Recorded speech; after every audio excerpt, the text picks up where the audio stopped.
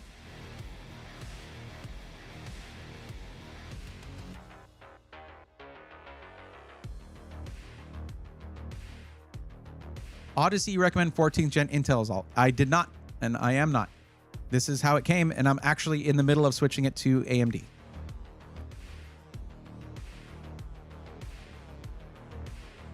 Now that I read it again, I got the wrong case. I was going to get the same case as my brother, which supports a 360 AIO. Glad we checked, right? Let's just start over.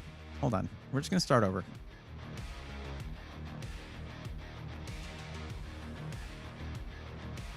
No, just go to it. Thank you. There's your 360. I wouldn't recommend the Mag Core Liquid necessarily. There have been issues with those, and MSI has not been super great about upgrading it. But the thing is, if it fits a 360, it might not be an MATX case, and you'll want a, okay, Zigmatech Alpha Pano. All right, hold on a second. Let me look this up now.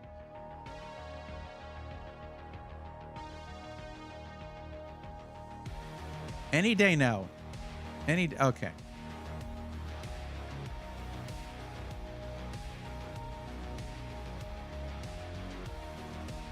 Okay. Case.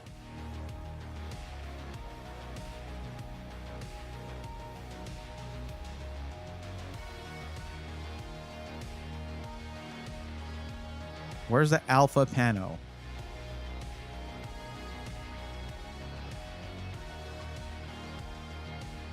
Pano M. Oh, if it's M, it's going to be MATX. Okay. All right. That's fine.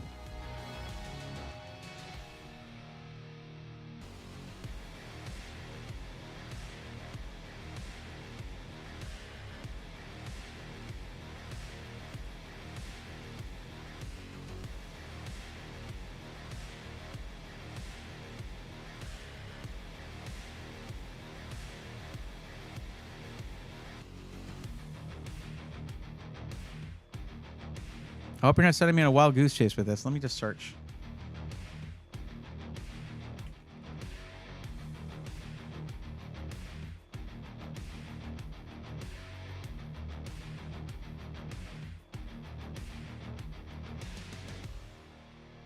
All right, you know what? I'm just going to... Okay. All right. I'm just going to not look for it. And if you say it's MATX because it has the M on there, I believe you. We'll just leave that as it is. I'm going to get Intel off of here. Hold on. Let me go back. And we're going to edit this parts list. And we're going to remove the CPU, remove the motherboard. We'll get you an MATX AM5 motherboard. Now, where is that? Okay, 7700. Let me do this.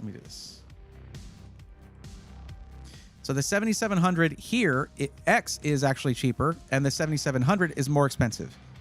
So what you would need to do in order to get a TDP much lower than the 14600K is go into the BIOS and go to eco mode, or use Ryzen Master to set up eco mode, okay?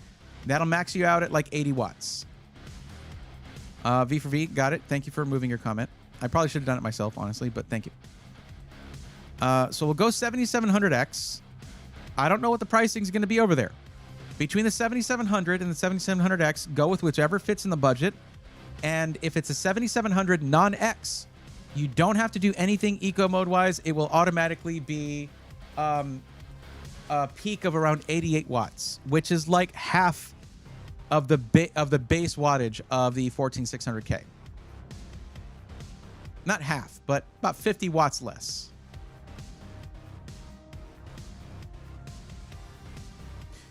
And then we do a motherboard. And we go MATX. What are the use cases? It was just... oh, we got another person who submitted the form. Neat. This is a much busier one than last time. Gaming, content creating, coding, game design. Okay, we got to make sure... We want to pick one with a few options for storage.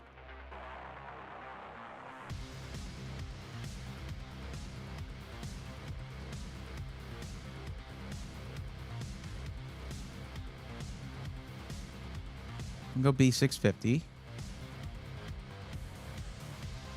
And the one you had was a tough motherboard.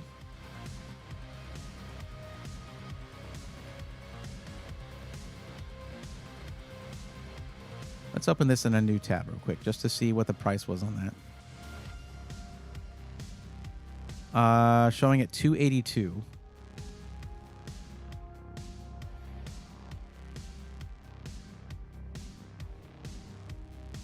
Understand that I'm just trying to go by whatever the U.S. price is, the North American price is. I don't know that it's going to be a similar price where you're at. But we want to have, because talking about doing some CapCut, video editing, things like that, you're going to have a raw footage to go through. You need some storage options. Because looking at this real quick, you have currently 2 terabytes, not bad, actually. All right, Bone Shock. Thank you, Braithorn, for letting me hang out. Letting you hang out. Of course you can hang out. Buddha Cat, what's up? If people have always gone Intel and NVIDIA, sometimes it's scary for them to switch to AMD stuff. Happened to me first as well. Yeah, I mean, that's why those questions are there. Why it's like, do you plan on upgrading your CPU?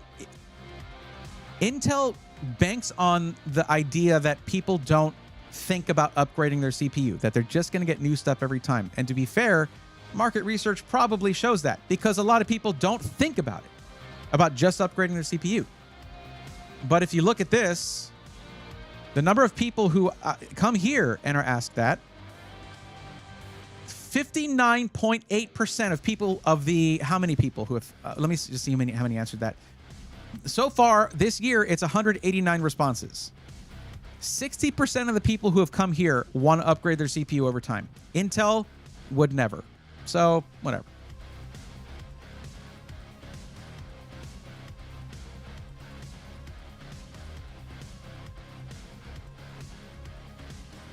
The build can still play in 1440p if I get the money to upgrade my monitor later on, right? I have my old one. Yeah.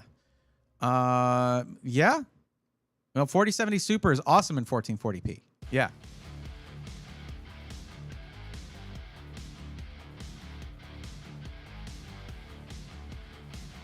Just going to go here and tell it that we want at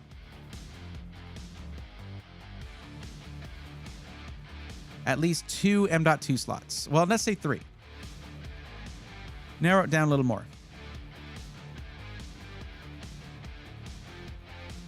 Okay. Wait, what?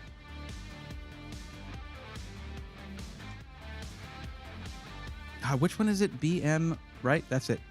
B or M. It's not going to be a lot of these. And not a lot of these are available. What the hell? Am I wrong on that? Yeah, it's just 1, because that's the one like you put Wi-Fi into. Let's say 2 then, at least.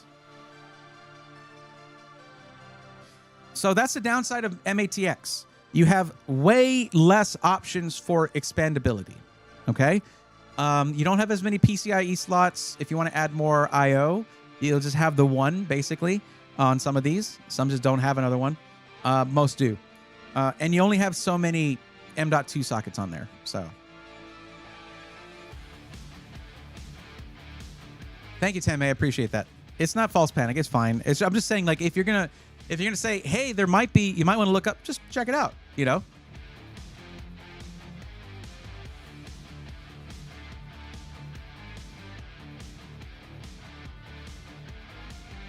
Let's go to about what yours cost before, which was $282.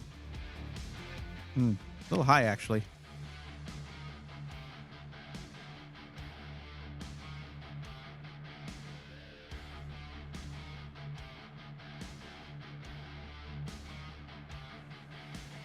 Cool. That's the only picture. Thank you. Thank you. Thank you. Appreciate it.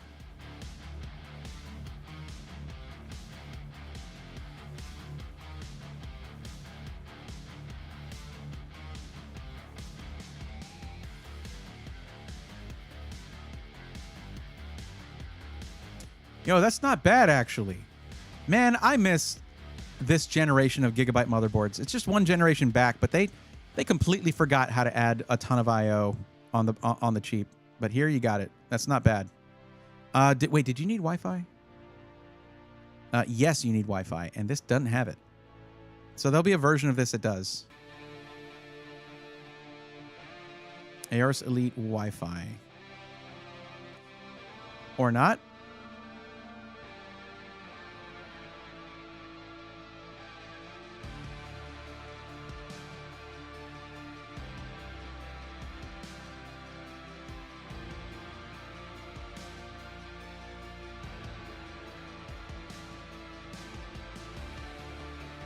Oh, these don't have a price. Okay. Let's say Wi-Fi.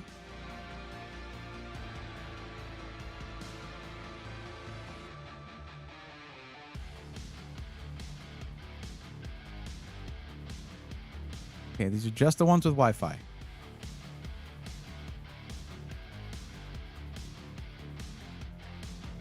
Oh, snap. Is this going to be awesome like the last one was? I mean, like the full ATX one is? I got to see. This was the full-size version of this was my favorite motherboard of this generation. It was so good.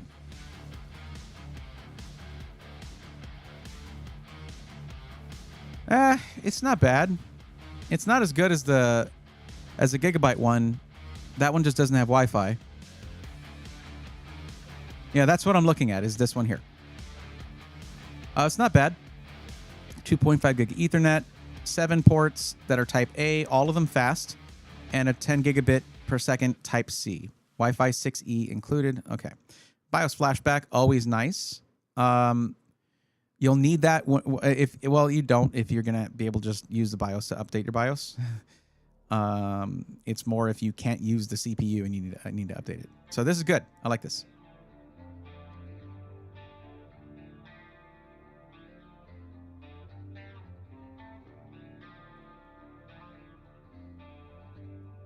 There you go. So again, for the CPU, the main thing is to make sure that you get the best deal, because you're looking for either the 7700X in eco mode or the 7700 non-X in standard mode. The performance is going to be similar. Okay. I might say the only thing I might suggest is, if budget allows, try to go for maybe go for an 850 watt power supply for future upgradability. You have to remember something. If your system does not need that extra 100 watts, it's not going to constantly draw 850 watts. It just has a higher capacity for power delivery. That's it. But if you upgrade your GPU down the line with something like I don't know, a 5070 Ti or something like that, you're going to need more than 750, because that one is recommended to have, I believe, a 750 watt power supply, and you want to be above that recommendation by 100 watts or so if you can. BIOS button is to update the motherboard forward to latest CPU support. Well, I mean, the thing is, Tanmay, it's really there to do that if you cannot run it with the CPU that's there, because it can do that update with no CPU, no RAM. It just does it on its own. If you have your system all set up, it's preferable to do it through the utility that is in BIOS. So you put your BIOS on a flash drive the same way you would do it with, well, you can really put it anywhere in the drive, because then you can actually go into there and pick the BIOS out and then run it. It's preferable to do it through BIOS if possible. Funny enough, my next MSI motherboard I'm waiting to use is Project Zero. Yeah, you were talking about that last time. So much room for I/O still. Sometimes I just toggle to have Wi-Fi in PC part picker. Yeah. It's good to have. Okay, there's your list. There you go. Let me save it.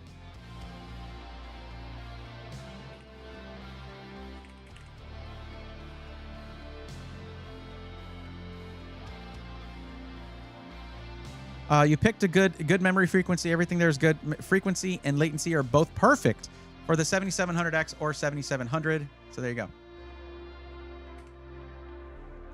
I was going to have the 7900 GRE at the start, as well as building an AMD build. Well, you're halfway there.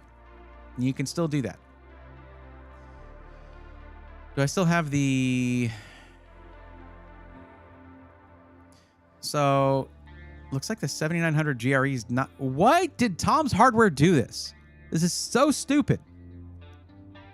They had so many good... They was so much more populated here. And they got rid of it. The 4070 Super is going to rank... The 7900 GRE is between the 7800 XT and 7900 XT. So the 4070 Super ranks similarly in 1440p rasterized. And if you go to 1080p Ultra, or let's say medium, well, let's say 1080p Ultra, right? 4070 Super, and yeah, it's actually going to be right around where the 7900 GRE would be. So you're going to get similar performance either way. But for video editing, I don't know if CapCut has a preference towards NVIDIA or AMD, but I believe the 4070 Super might have lower power draw than the 7900 GRE. Let's see.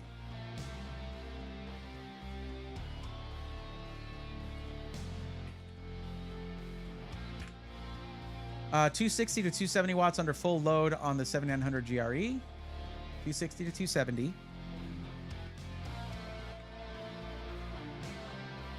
Uh, 220 watt maximum rating on the 4070 Super. So you're better off with that in this case. Wait, do you press it at any time or only when you're in BIOS? Okay, Rank Outsider. When you're going to use the BIOS flashback button, your system is off. It has power, but it is turned off. You don't have to have your CPU or RAM in there.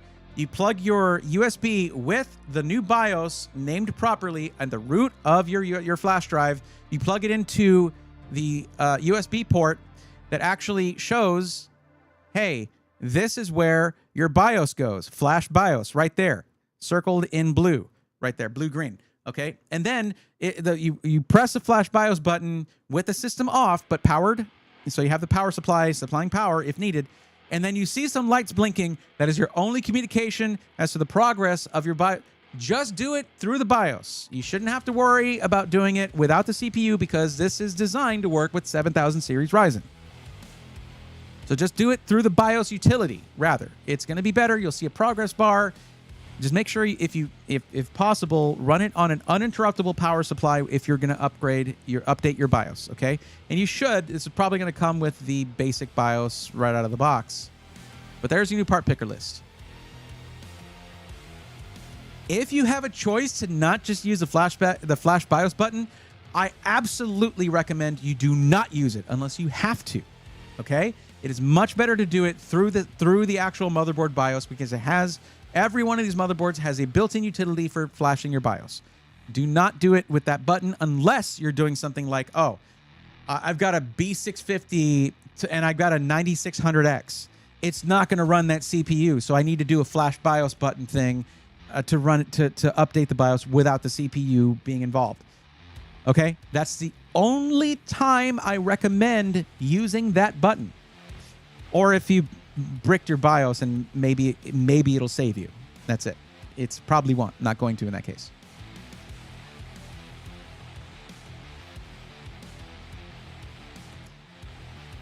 Most FPS game, I'm going to have it at medium or low. Depends on the games. And AAA like Black Myth Wukong, I'm going to set it at medium. Okay.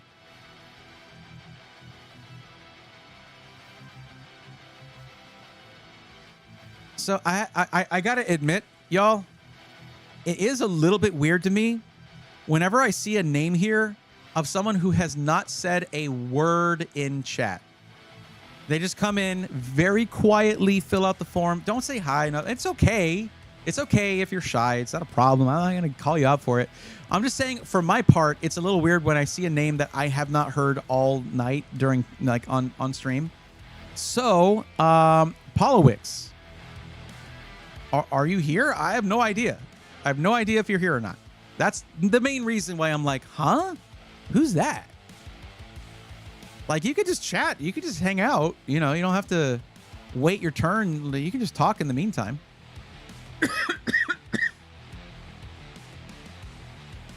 V for V, that is not something that usually works, I'll tell you. I've tried resetting CMOS, doing a CMOS reset. I've had a power issue when trying to flash the BIOS. It was a long time ago. But resetting CMOS did not fix the problem, unfortunately. UPS would be best case. My inverter takes a few seconds to switch. Yeah, no, you want a UPS. That is designed to keep things powered on in case of a loss of power. If some of the PSU has a protection like power outage, no, they do not have a battery for power outages. No. What'll happen is if you have something like a power surge, the first thing to fail and die is your power supply. If you don't have a surge protector, or preferably an uninterruptible power supply. There is not really room in a power supply for a big fat battery to run an 850 watt system. Like, no, of course it doesn't. It's tiny, too tiny for that. And they would also weigh a lot more. If we had power supplies that did that, they would be 4 times the weight and 3 times the size.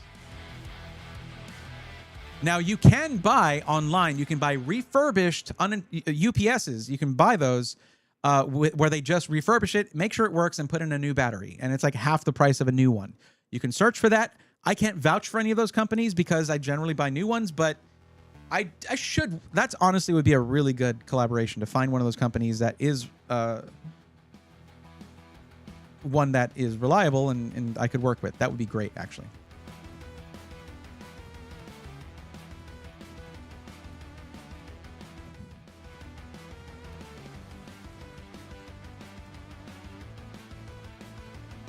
UPS and stabilizer also help in case of dirty power grid issues. Tammy, the UPSs I get usually have power conditioning included. But that's the thing is, instead of buying a cheap UPS and having to replace it every couple years, I will just overinvest in a really chunky one, and just because these PCs are like my livelihood, like this is my job, so I can justify it. Look at that 5-Fine AM8T got a deal. ARM and Mike, $39. Thank you for the heads up on that. You're welcome.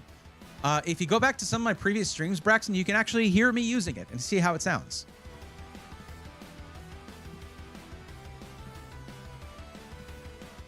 So Polowix, I guess I got to check for you. I got to start looking for you.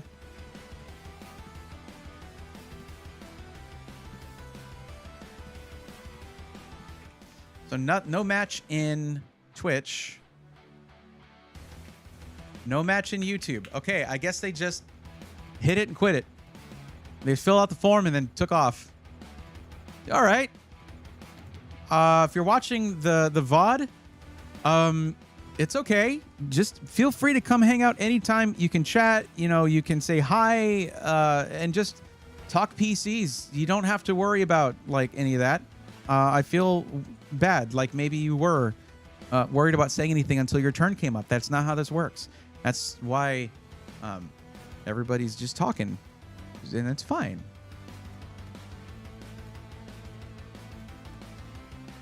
Bergie, thank you for the lurk. I appreciate you, and I hope you saw I did do the hydrate. I thought I had my alerts going, but the hydrate stuff doesn't work. Listen, this is not my usual thing that I would do, but can someone just like send a bit, like 1 bit, or like I don't know, gift a sub or something, just so I can see if my alerts are working? Because I added them back on. I need to make sure that I can hear them and that you guys can hear them.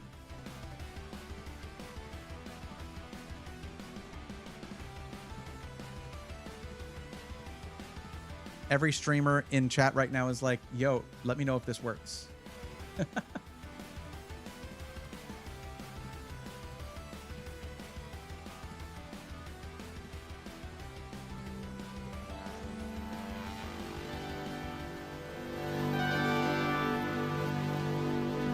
Okay, I had to turn it up. Braxton, thank you for the gifting a tier 1 sub to Frozen.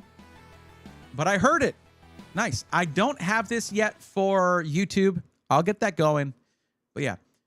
What's up, Xenon? How's it going? My PC low-key old. It's an HP 500-C60. Oof. I don't have that memorized. I don't know what that is, but is it from like the year 500? I'm gonna upgrade the parts because I got the desktop for $50. Well, Xenon, put together a budget, I guess, and figure out a like here's a cool thing to do if you're trying to, because I have in the form that you fill out, if you look at the description. By the way, welcome to the stream, Xenon. How's it going?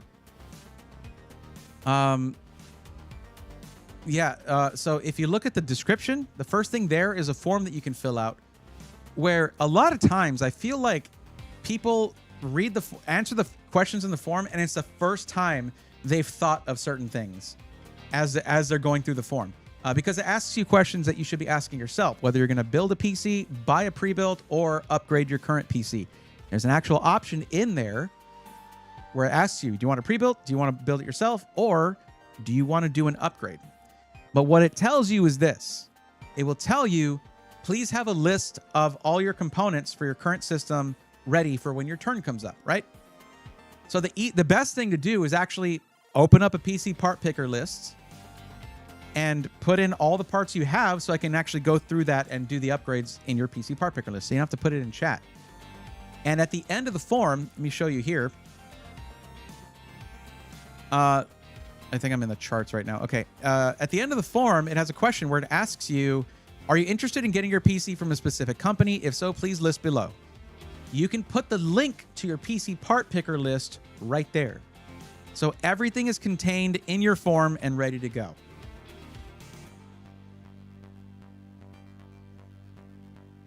Rank Outsider, this is assuming you're in North America where power grid is stable. No, they're in Vietnam. That's what we were talking about that quite a bit during the build because I saw that. So that's why the whole time I was like, I don't know if this stuff's going to be available to you. Look for an equivalent if it's not.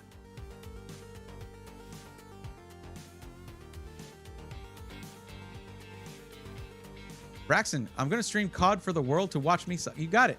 Good luck with that.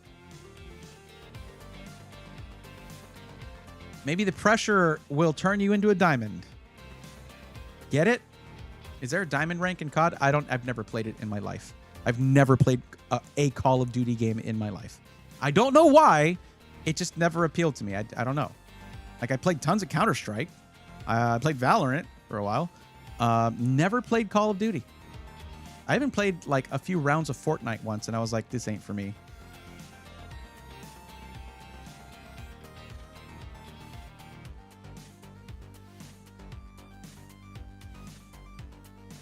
V4V is all about talking about the military base there. I don't know if they just help random people, V4V. That'd be cool, but yeah. Get the UPS. Also make sure you have an air conditioner 16 amp socket with proper wiring, assuming you and your brother will be playing in the same room. Huh?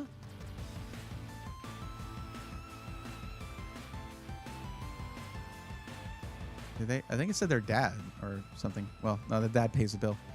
Yes, diamond camos. Okay, sure. And maybe you'll just get that from the pressure. I don't know if it works anymore. Can't they get to the Hanoi Micro Center, Bergie? I don't think that's a thing. I don't know why. Don't ask me why. I don't know. We don't need that low opacity. We're fine. Okay, good to know. My bad again. No problem. I mean, I don't know. Maybe they just provide tech support for civilians of the... I wouldn't think so. I would think their priority is probably doing tech support for... I actually almost did work tech support on a military base as a contractor. And then a massive hiring freeze. And then they fired every contractor. Every contractor. Oh my God, I'm so glad I didn't do that. Oh, brother's moving to the room above this Sunday. Got it. I've played all three and thought they were cool. COD, CS, and Fortnite. And when I say it's never appealed to me, I'm not saying Zintech, I don't know. It shouldn't appeal to anyone. I'm just saying it's just not my thing. I don't know, like I used to love, like I lived and breathed Counter-Strike 1.6. Like every day we were playing, me and my buddies. But as I got older, I just started preferring different kinds of games. I wanted narratives. I wanted stories. I wanted experiences, you know? A UPS will give you a few minutes of uptime during a power outage, enough for you to save your progress. Otherwise, it's just a glorified surge protector with a small battery built into its frame. Well, V4V, a lot of them do have power conditioners in them. The higher end ones will condition the power, smooth it out, do all that if you have dirty power, as was said earlier by 10 May. I have a whole house stabilizer, 5 kilovolt hours, plus like solar and inverter setup. Well, that sounds awesome. I don't think Rank Outsider has that. I like CS more, to be honest. I miss Unreal Tournament. CS feels different now with CS2, but every step of the way it's felt different. CSGO was good. Like that felt pretty good, but I don't know. It's never really pulled me back in. Sometimes whenever I'm just testing a system and I get into Counter-Strike, I start feeling that old twitchiness of just like, yeah, I want to play more. I want to get good at this, but I'm just not in that spot anymore where I want to do that. I recommend a store-bought surge protector strip. Any more is overkill for domestic use. V4V, that is incorrect. Where is it?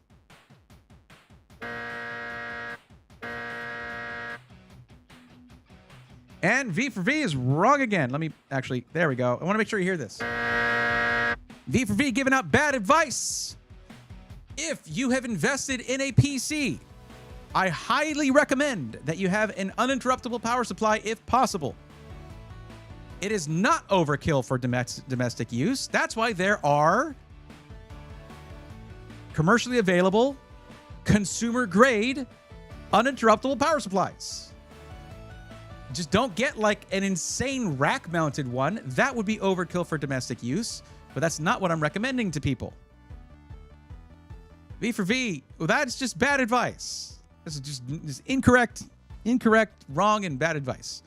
A surge protector is not the final answer. It is a minimum, an absolute minimum. Sounds like an emergency alert system. Well, misinformation is an emergency, Arachnus. That's what I'm saying.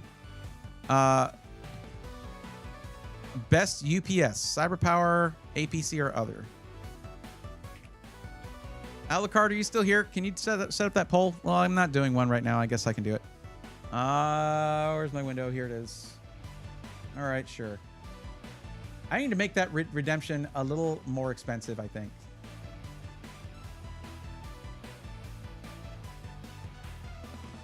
At least it's not fries or tater tots. Let's see.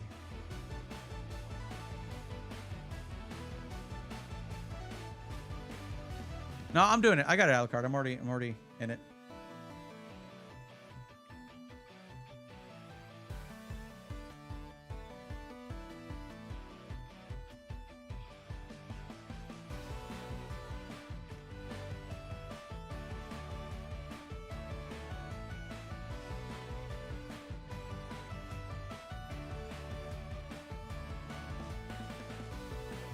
Make it 5 minutes. Done. There you go.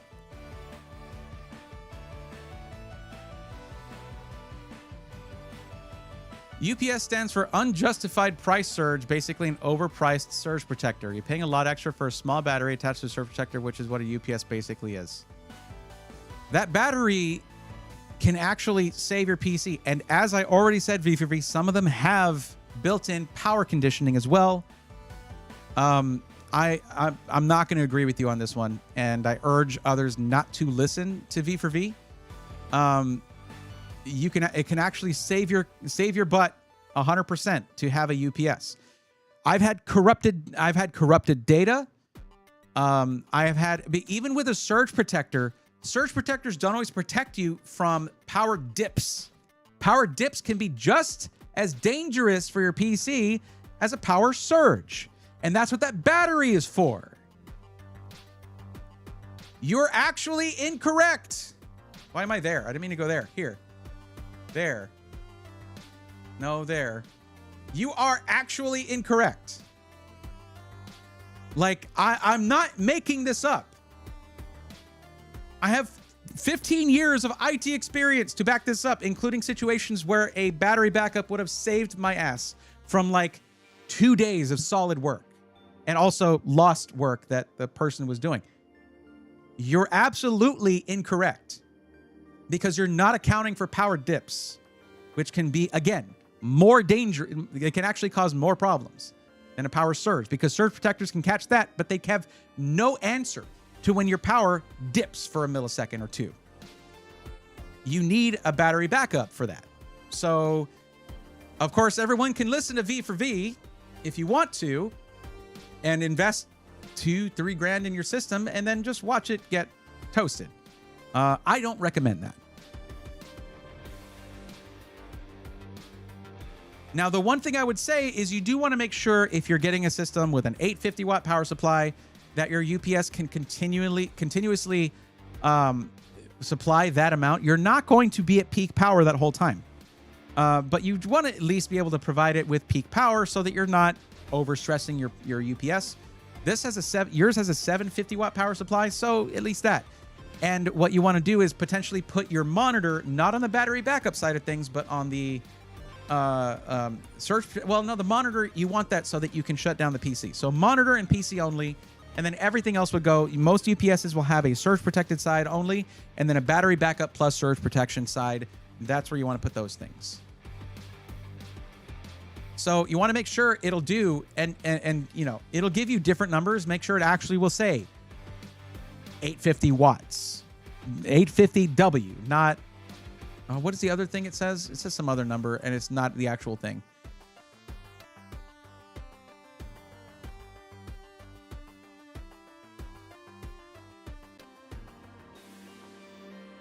Or Raisin Bran versus Fruit Loops. That was another one. What's up, Zelmov? Thank you for the lurk. Appreciate it. I knew a dude from when I was a lot younger, or reconnected with him when he was a teenager, and he told the group that his computer was plugged up into the wall and a lightning storm struck his house and fried his computer. That can happen. What is the sine wave stuff with the UPS? That's going to be power conditioning. Hurts? What's wrong? What hurts? Are you okay? 200 for a 1500 volt VA UPS is a no-brainer for me. Now, be sure to look at the wattage rating on that. 1500 VA does not mean 1500 watts. That is a different number. My PC at retail was very expensive. It just grinds my gears when people are absolutely confident about incorrect information and will then argue it with no basis, with zero, like, bring me the receipts, bring me the proof, the studies showing this, like, who actually has experience where it's unnecessary and an over, like, it's a thing. It's also like insurance, like, you have to have it, right? But, like, a lot of the time you're throwing your money away. But when you actually need it, it can save your butt. Of course, in the U.S., our medical industry and the insurance companies are all completely crooked. But it's not a good example, actually. Whatever.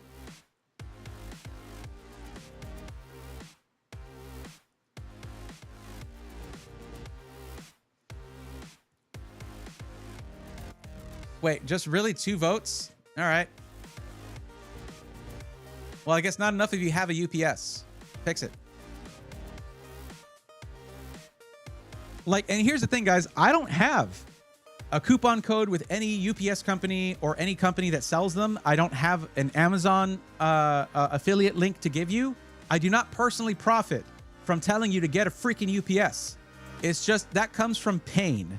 That comes from bad memories of bad situations that I have been in when I was doing third-party IT. I probably had 3 different clients who did not have a UPS when I first signed on, refused to buy one when I suggested it, and then paid the price later on in one way or another.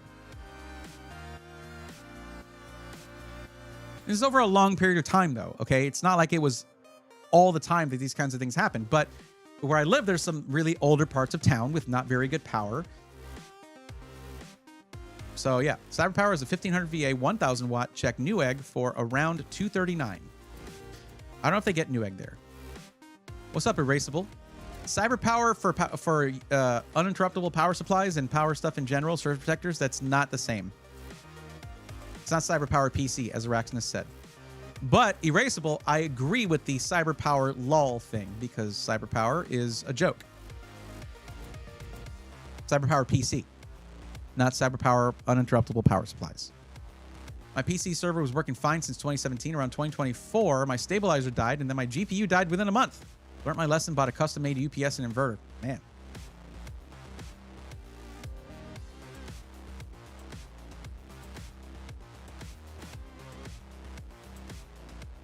You know, yeah, that's a different CyberPower. Yeah, the CyberPower UPS would never get a PC from them. Good. It's not the same company, though. It is not the same company, straight up. Especially if there's grounding issues. A UPS is a must-have. Yeah. Has anyone here, and I know this is a long shot, has anyone here ever installed a ground rod? That is one of the most annoying things to do. God, it's exhausting. Ugh. With summer rolling blackouts, UPS is a must in California. Rolling blackouts sounds really annoying, Zelmov.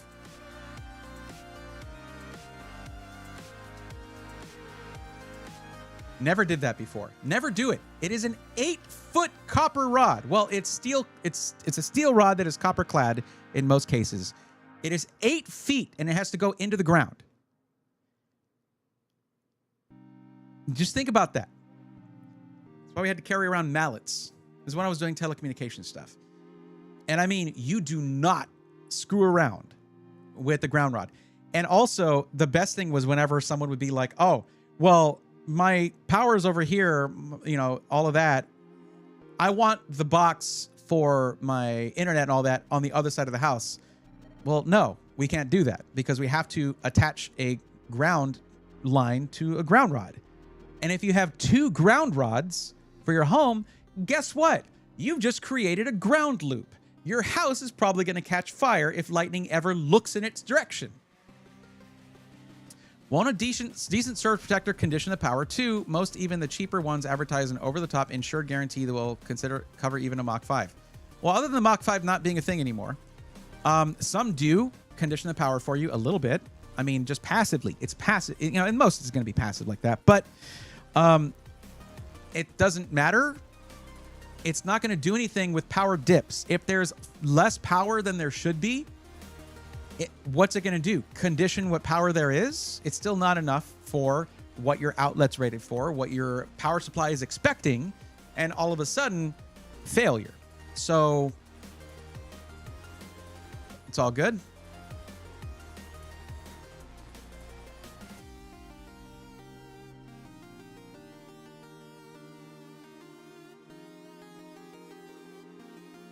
Yeah, marketing fluff is pretty solid rebuttal to that. It's marketing fluff. I mean, you might have some, like, honestly, it's not true power conditioning if it's going to be just in a surge protector, unless you're talking about a massive surge protector, which is usually going to have a battery backup in it, and so it's a UPS anyway. Forget it. It's not like I'm all over the place, and now I'm saying probably slightly inaccurate stuff just to try and make a point. Like, if you're spending enough to get a look, V for V, please tell me that you've never been convinced to buy a Monster cable or any Monster product, because I'm getting the feeling that some of that stuff might have sunk its claws into you. There's never going to be a better option than a UPS when it comes to the investment that is your PC or any other important electronics for you. I use my chipping hammer.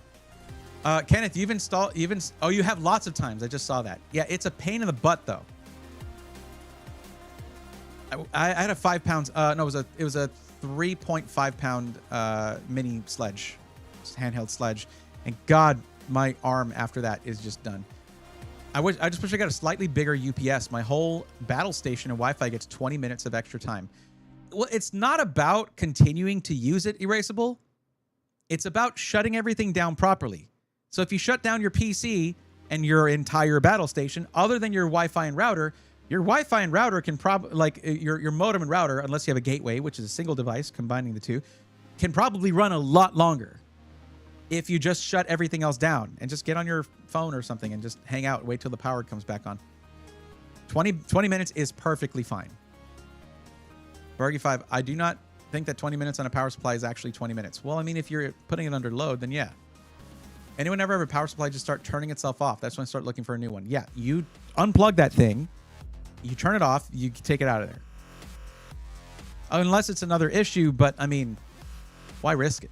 Power supplies, by and large, are just a fraction of the cost of a system, even if you get a good one. Yeah, but my ranked games take too long. All right, is it worth your PC? You don't want to mess with that. Yeah, V for V, absolutely. It's you know, they can kind of say whatever they want, but I would actually do some Better Business Bureau research on that company, things like that. See what they actually do for customers. My dad used to install power generators. He's my go-to for electrical knowledge. That's awesome. I don't have anything like that for electrical knowledge. I don't know. To watch YouTube stuff about it.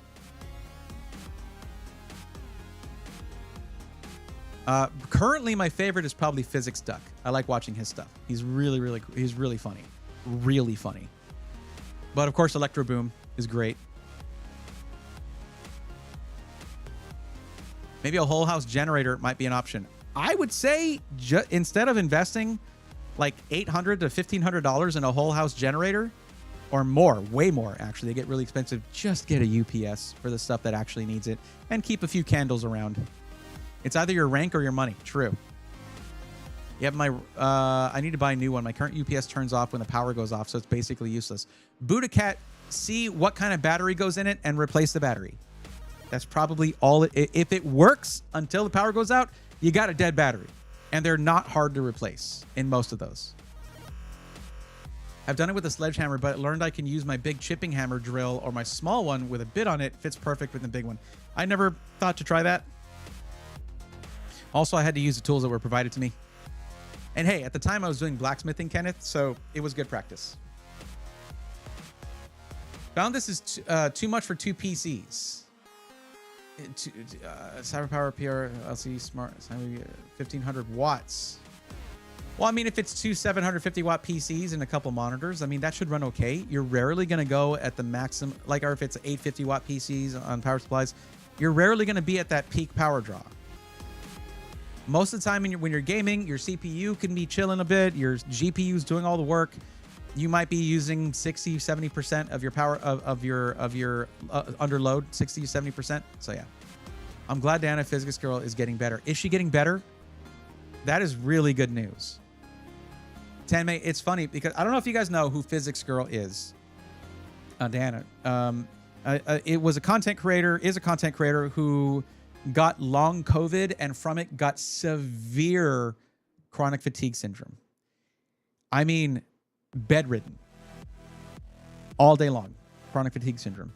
And to hear she's getting better is wonderful news. You have to understand, having a lower grade of chronic fatigue syndrome myself, I live in fear that if it worsens, there's going to be one day where I wake up and I can't move. Yeah. Got dinged to the Stone Age. I'll keep my day job. Sorry, it's the confidence. It's the, like, V for V. I'll say this. Try asking questions and like, hey, what do you think about this? I feel this. What do you think? Instead of making broad statements and then trying to back them up. We're here to go back. We can go back and forth and share knowledge. But if you say something that I feel is blatantly wrong in here, my platform, I'm going to come down on that. And not just you. It's anyone who comes in with misinformation. I'm going to be like, not here. There could be other IT people who disagree with me with UPSs for home use. Good for them. I came by my belief of that through hard-earned situations, fixes, things like that. $700, Braxton, for that? I might have looked for a refurbished one of those. I need to get some of them for my systems to keep things protected. Yep. I mean, a la carte, if you're running a bunch of systems at once, that's when you look at like enterprise solutions, but that can be, for a small business, out of reach, unfortunately. I want UPSs for my own use for sure. At least that, yeah. But Tanmay, thank you for telling me that. I haven't been following more recently Diana's situation, so thank you for updating me on that.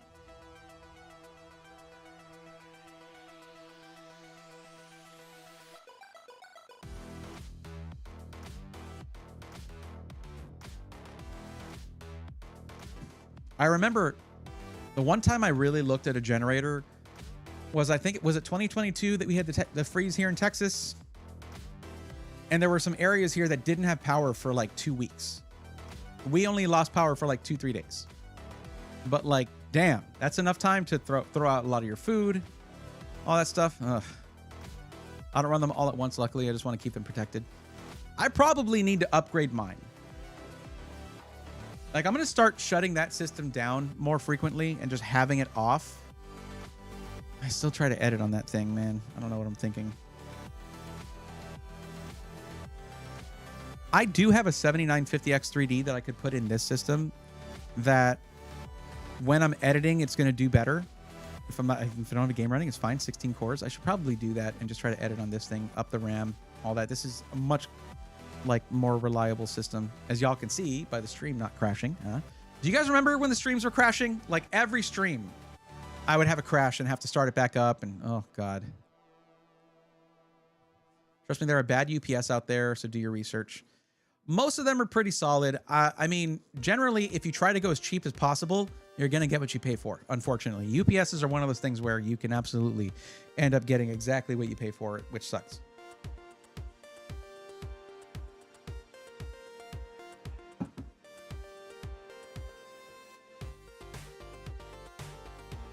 Well, Polowix, when did they fill out their form? Looks like it was 10:32. It is currently 11. So it's 50 minutes ago or so, a little bit more or less actually. And man, we were done with Rank Outsider just like 10 minutes after that. I don't know why they jetted like that, but oh well. What's up, Peter? Here, whenever you want to say that, you're not subbed, but if you want to subscribe at some point, there you go. You have that emote available to you. Our little buddy RGB with the awesome Kamina glasses. I just finished rewatching Gurren Lagann, and I never regret giving time to that anime. It's just always one of my favorite. That right there, Peter, is one of the OG first emotes. Ari drew that custom for me. I wish Gamers Nexus did UPS reviews. You know, that's a pretty niche thing. I'm pretty sure you can find UPS reviews on YouTube. Every rainy season, my house parking ground floor gets flooded, so the 3-panel solar setup can keep our phones working for 2 days. That's something. Wow. But really, when it's like raining in a rainy season, the solar setup does that well? I mean, I imagine does it go to a whole home battery or something?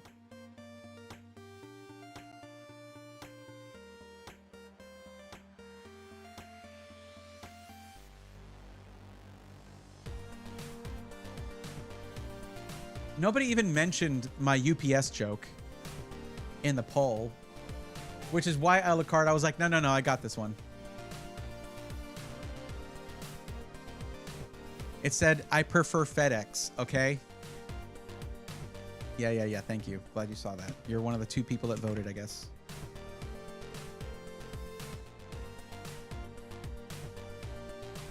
No batteries yet? All right. How's it going with the forums? Well, we did 3. We did 3 tonight. Well, we kind of did 4, but AJ is going to end up waiting for Nova Lake. So every time I say that, I get sad. I guess I'm going to have to wait for that too. I better reach out to Reactor Gaming and let them know.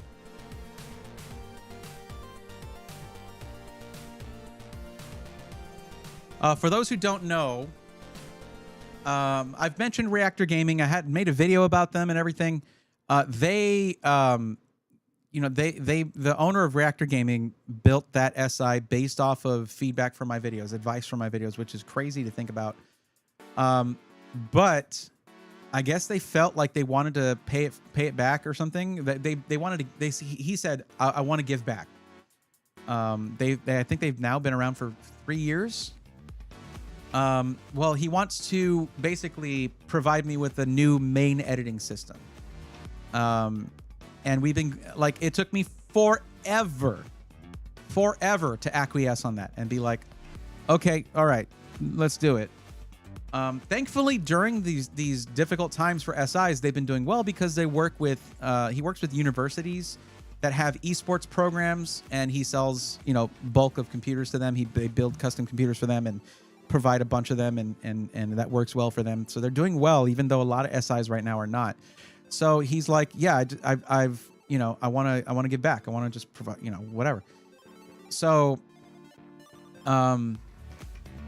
we were talking about it, and that was actually how I found, because if I have a primary system, I might just stream off of that too.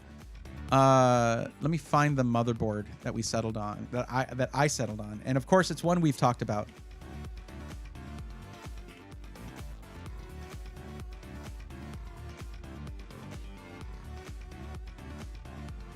And I'll tell you guys why. Of course, now this is out the window because I should totally wait for Nova Lake. Because if I'm gonna edit on a system, why not do one on a CPU with 52 freaking cores?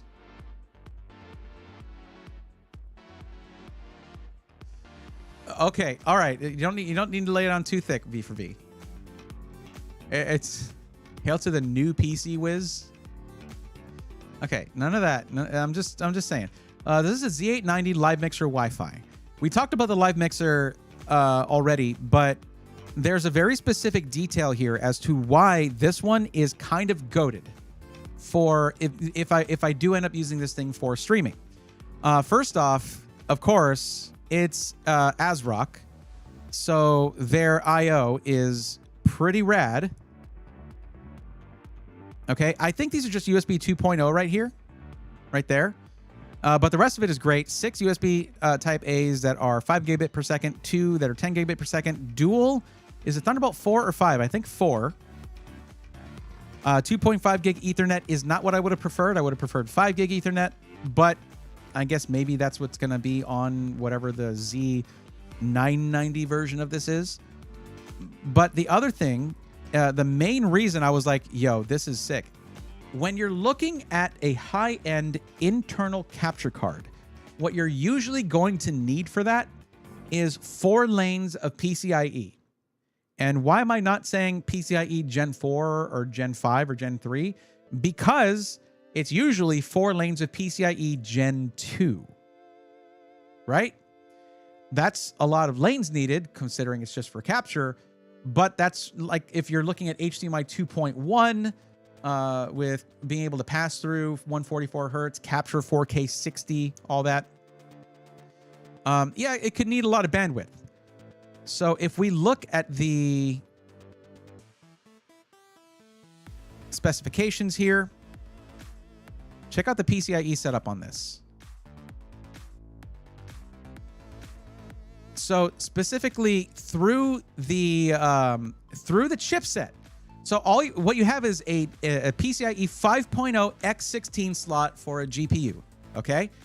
And then if you look at the chipset ones, there are dual PCIe 4.0 x16. One of them is PCIe Gen 2, the other is PCIe Gen 3. That is super, and they're both X4, PCIe X4. That is super ideal for a PC that I would use for streaming, because I can put my CamLink Pro, which has 4 HDMI 4K 30 inputs. So I have multiple cameras, okay? I'll have my top-down camera, my face camera here. I'm going to be setting up another one that is a sort of a follow camera with higher quality than this guy right here, okay? And that's for multiple HDMI camera inputs. And then I have my AverMedia 4K 2.1 for capturing, testing PCs and stuff. There you go. It's right here. And the price on this thing is super good. It is typically about $240.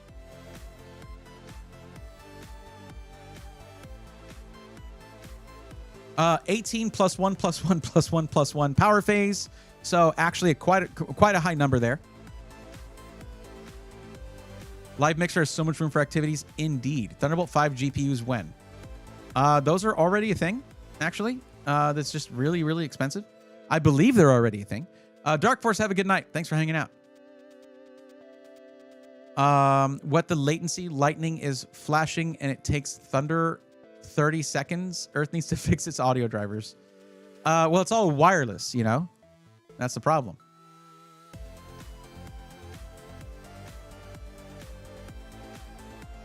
Yeah, it's Thunderbolt 4 ports. Thunderbolt 4. So not Thunderbolt 5, unfortunately.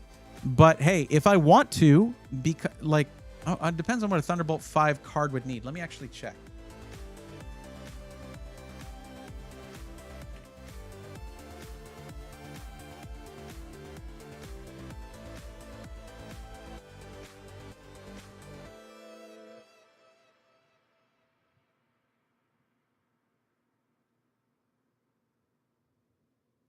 Okay, see, I can't do Thunderbolt 5 in this thing because it requires 4 lanes with PCIe Gen 4.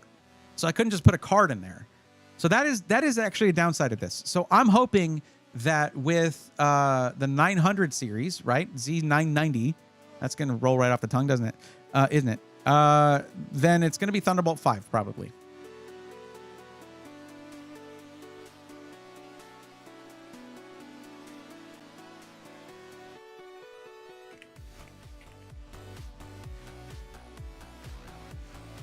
Oh, hold up a second.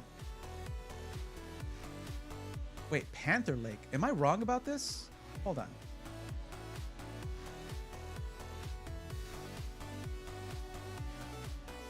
Oh, Panther Lake is, I think, mobile. Panther Lake is mobile. So there's going to be a launch of Panther Lake. Wait, no, hold on. Am I wrong about that?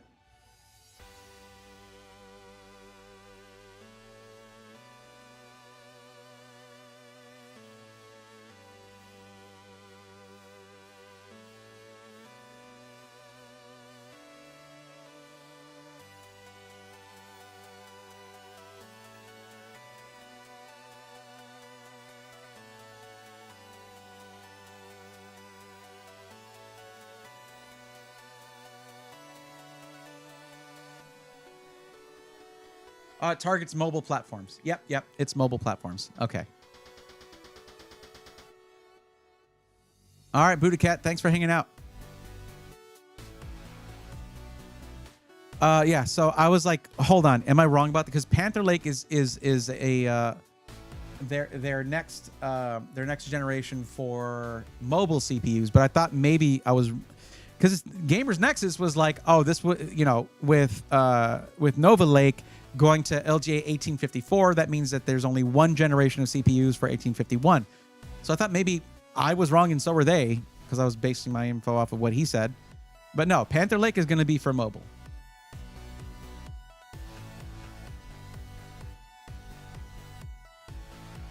But what they're saying, what I saw when I looked up Nova Lake launch date, it said sometime in 2026. That's kind of a long time for Intel. Generally, it's a generation kind of yearly, not really. I don't know if I can wait that long, to be honest. Like, my channel is dying. I need a reliable way to edit videos.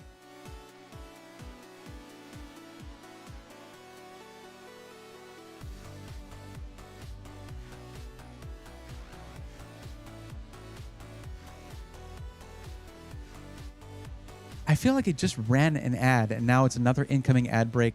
Twitch, y'all need to chill the F out. Killing me with this.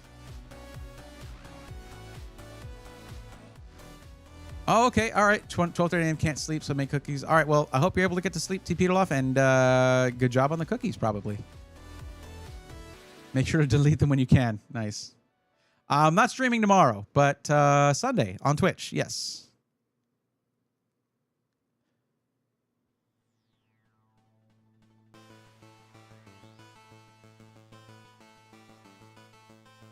Let's snooze that ad.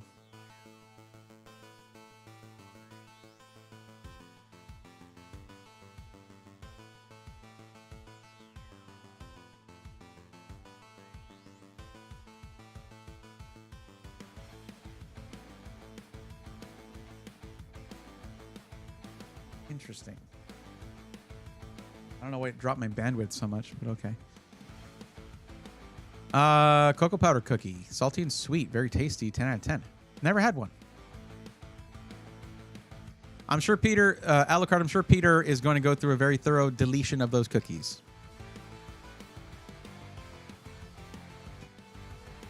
Anyway, if I do go with it, it's going to be that live mixer board or something that is higher end.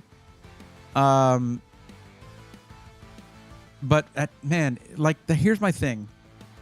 Whenever someone's like, "Oh, I'm going to give you a thing," I look for the cheaper option, and I'll make do. And maybe I don't need to do that. I don't know. Stashing Avocado, what's up? A very particular wolf says hello. She's overly busy this past week. You're talking about Asteri? Hi, Asteri. Hello. I'm sorry to hear you're overly busy, but I can absolutely understand, considering the state of air traffic control in the U.S. And thank you for what you do. Is that the right wolf, though? Avocado? And also, welcome. Thanks for coming in. Want me to pass the message to her when she is back downstairs? Absolutely, please do. And also, tell her I'm sorry, or tell Asteri I'm sorry I didn't, tell him I'm sorry I didn't respond on the, or send the message I said I would send on the laptop thing. Sorry. Tell him I said that.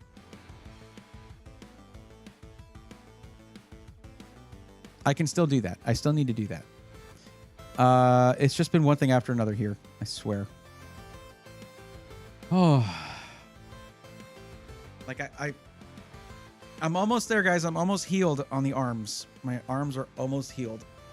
I need to get back in to the gym. I don't want to lose my momentum. I actually have some right now. But man, I can't afford to hurt myself to where I can't lift a PC. I was supposed to do an unboxing soon. I made 3 cookies, making the rest of the batch tomorrow. Oh wow, that's like a micro batch right there. Very focused. I've seen her laptop and wanted to swab it recently. Yeah, more like just take it through an auto wash or something. God. Asari sent me pictures to show on stream, and everybody was like, ugh! Okay.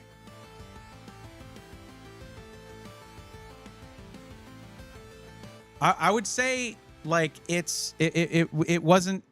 The reaction, it was not so much words, but a general sort of feeling, I think, an air of, like, kill it with fire! You know, that kind of vibe.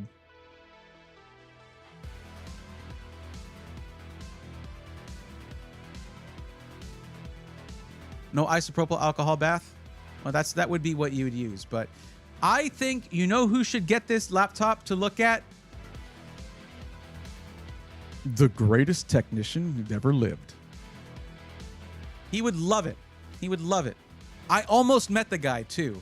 He was at CES this past January. Man, him, and he had like 2 people with him. They were bolting through the hallway. I was outside the door at MSI talking to them about an appointment, and he was bolting towards, who was it? Was it AMD? I think it was going to AMD. Alcohol, then fire, says Tough. Andy would make some good videos on it. Yeah. I really wanted to say hi, but you know, that's how it goes. I did a test comparing Apple Music to Spotify on my phone. Couldn't tell a difference. I mean, on phone speakers, yeah, you need some good headphones to really tell the difference, which is why it doesn't really matter. It's whichever is more financially viable for you and where you have all your stuff. Or like all your info saved, all your playlists and things. On my Mac, OMG, the difference is big. See, that's where it'll make a difference. It's all about the speakers that it's going through. And preamps and all that kind of stuff. 3 cookies is at least 6 is a micro batch. Well, what is 3 cookies then? Don't leave us in suspense, Tanmay. I imagine Apple Music on the Mac sounded better. I don't know.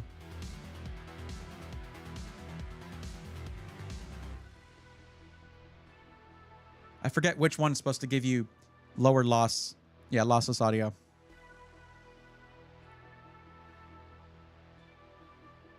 I mean, Spotify, if you just want to listen to something. Apple Music, if you're a purported music buff, I guess.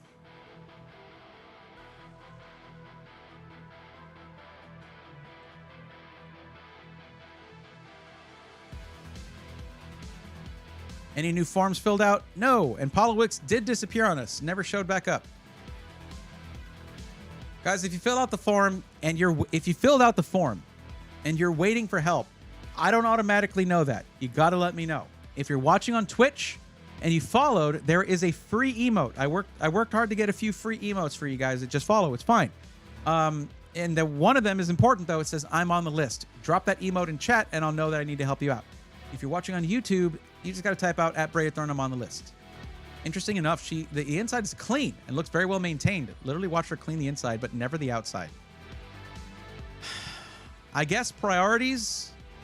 If you're going to prioritize something, it should be the internals, I suppose.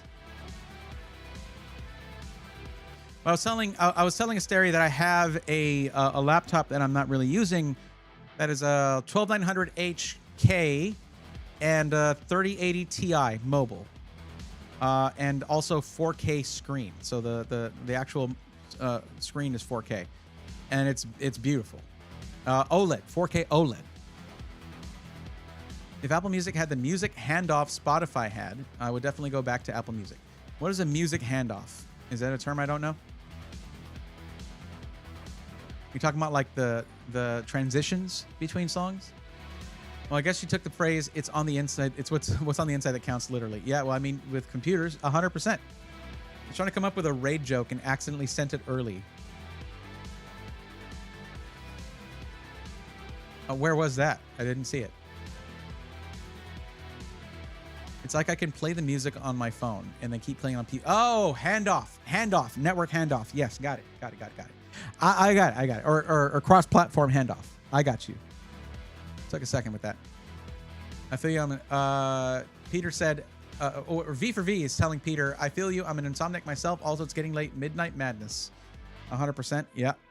See, this is when I'm the most awake. This is why I stream at this time. It works for me. I am and have always been a night owl since I was a kid. And I gotta tell you, that's rough when you're a night owl as a kid. That is rough.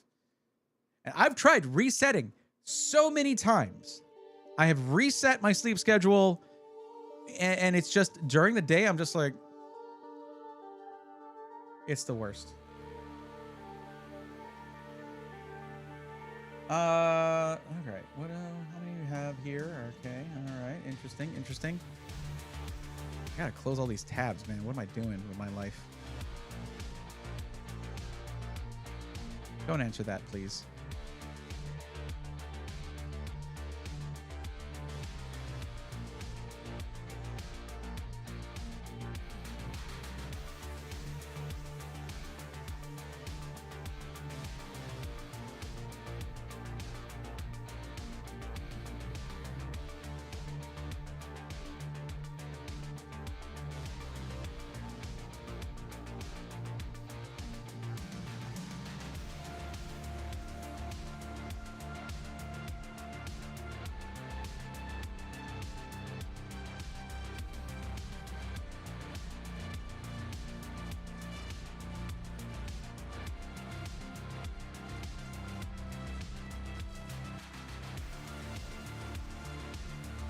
Probably also weighs less than 10 pounds too. Hers is a brick disguised as a laptop. It is a pretty chunky laptop. It's a 17-inch laptop. So it's a good thing that Asteri is used to that. They just replaced the keyboard on my work laptop. The tech made a point of it to tell me about the amount of cat hair when they opened it up. Yep. It's one of the little joys. We get to let you know how miserable you made us. But the outside looked clean. Sounds like an opposite of a series laptop. Not shaming, just facts. Oh, Peter, you're over on YouTube now. Thanks for watching there too. They should make a chassis out of plastic again. Alienware had it right the first time around. Who needs the extra heft? Delivery smashes it all up anyways. I hate to tell you this, but the internal chassis is all metal. And they put a lot of mechanical stuff in there that's generally unnecessary for an SI, but for the way that they build PCs, I suppose helps them out. They're actually pretty heavy. I'm in both chats normally. Thank you for doing that. That's a great way to support what I do for free, which is awesome.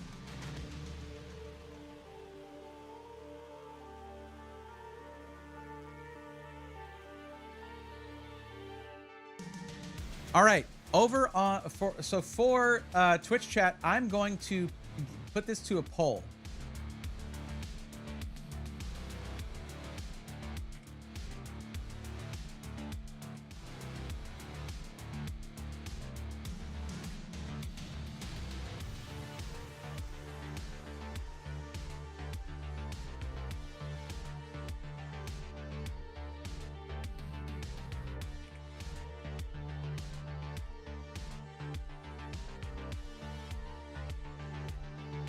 And who would be our third choice?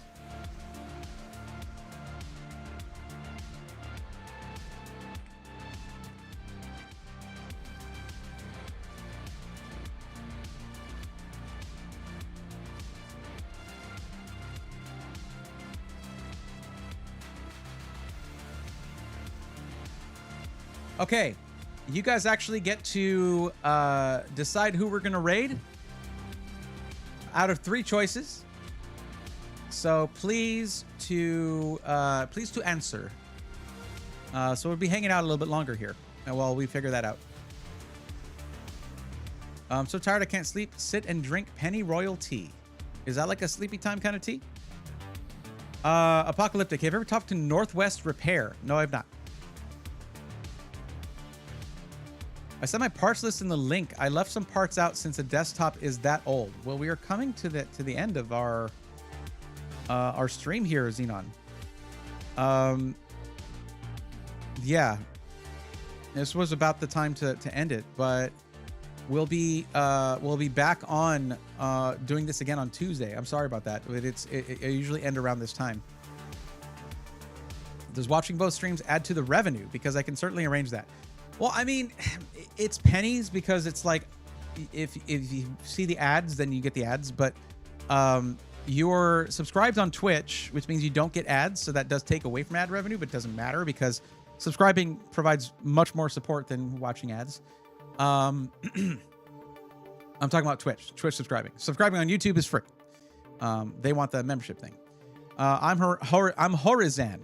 It says, can you buy me a PC? I'm happy to answer that question. Though I'm unhappy with the answer, no, I cannot buy you a PC. I'd love to talk to Northwest Repair. Have like 5 GPUs that would be good for him to test some artifacts while others are just dead or are dying. Yeah, during the 12 VHPWR thing, they did a lot of stuff there. All the music is on YouTube anyways and free, so why bother with the premium music services unless you're a Gen Alpha who likes to waste their parents' hard-earned money on parasitical SAS trains. For a long time, I used Spotify for playing music on stream, so I was able to justify the cost, and I've just never shut it off. Yeah, Xenon says he's on the list. Well, that's the thing is we are ending.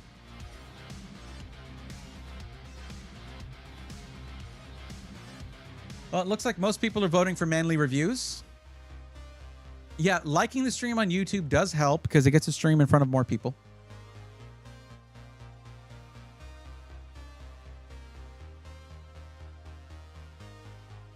Yeah, it's 4 to 1 and 1. So we're gonna go ahead and say Manly wins it. No surprise there, really. Manly is who I've rated Manly a few times recently, and is always a fun dude. So has anyone ever asked for a Mac on the forum? No, but I actually, Peter, I have recommended it one time when someone had a $750 budget and wanted to do video editing. I was like, you need a Mac Mini. Just get a Mac Mini and some very fast external storage. Like, you're good to go for getting started. It really is one of the best deals because iOS just like cruises through the entire Adobe suite. It's super sick. But other than that, once you get a little higher than that on the budget, I'm going to push you towards PC instead because you can upgrade it yourself. Because Apple don't like that. Apple says no. Apple says, why would you want to upgrade perfection? Also, if you want to buy it with more storage and RAM, it's going to end up costing twice the price very quickly. Thanks, Apple. It just works. Mac Mini does have SSD. It does have one. I don't think you can just add one that you can replace. From what I heard, you have to use their SSD. That there's a way to get around that, but the average buyer is not going to be able to do that.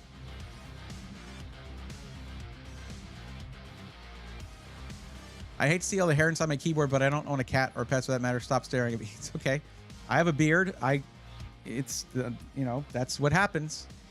I just clean out my keyboards every couple of weeks. But at least I ain't got to worry about this.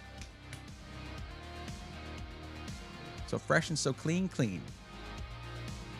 Are you using a GPU mount on your K95 Pro? So which one? I am not.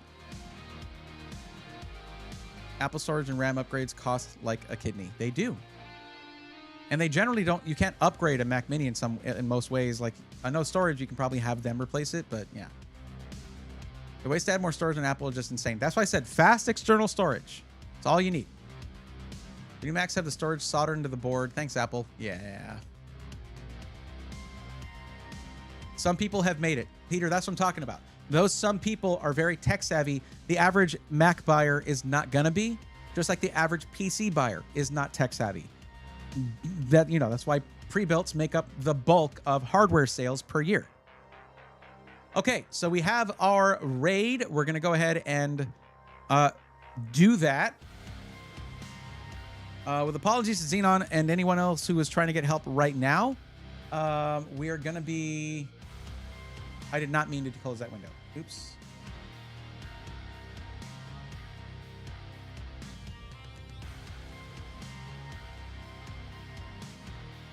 There we go. Got it back.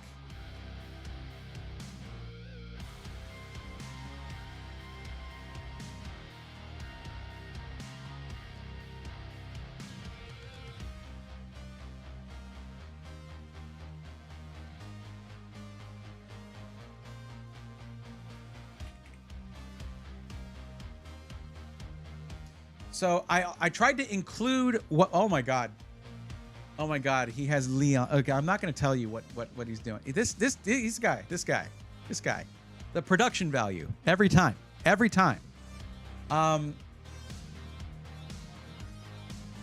So is currently playing Resident Evil 2 for the first time. They've never played a Resident Evil in their life, is what it says there. So let's go and maybe jump scare him a little bit. That is, I have one from 256 gig to 2 terabytes for 150 bucks. That sounds great. Same with most laptops. You barely have any upgrade path on a laptop. Yeah, I'm doing a thing with Razer on their laptop, and it was super easy to upgrade that. I put a 4 terabyte drive in there, super easy. I have to send it back though, so I'm taking that out. But all right, Bergie5's got it right there. That is the raid emote. Sorry, there. That's the raid emote. Drop a couple of those when we get in there, even if you got to leave. It just makes it more fun that way. But we're going to go ahead and drop a raid for Manly Reviews. Liam over there is an awesome dude. Great YouTuber. You got to check out his YouTube channel. He has some of the funniest video game essay videos like ever. And I say video game essay, it sounds boring, but I'm talking about like reviewing a game, talking about the game, talking about the stuff behind it and all that stuff. Dude's top tier funny. So we're going to drop a raid there. And thank you guys so much for watching. We'll be back on Sunday doing our 3rd dungeon in Tears of the Kingdom in 4K 60. And back on Tuesday with more PC matchmaking. Thank you guys so much for watching and hanging out and being part of the community. I appreciate all of you. And even those who couldn't make it here, Asteri, who sent a friend to say hi. Who now we've made a new friend. Hi, welcome to the stream. Welcome to here. I hope you like computers. But all right, that's going to be it for tonight, guys. Take care until the next one. See ya.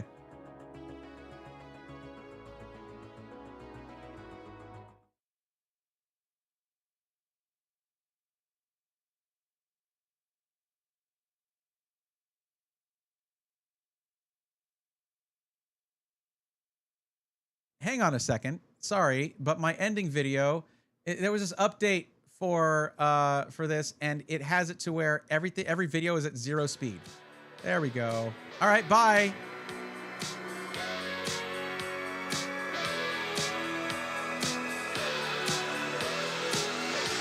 Let's go, nerds.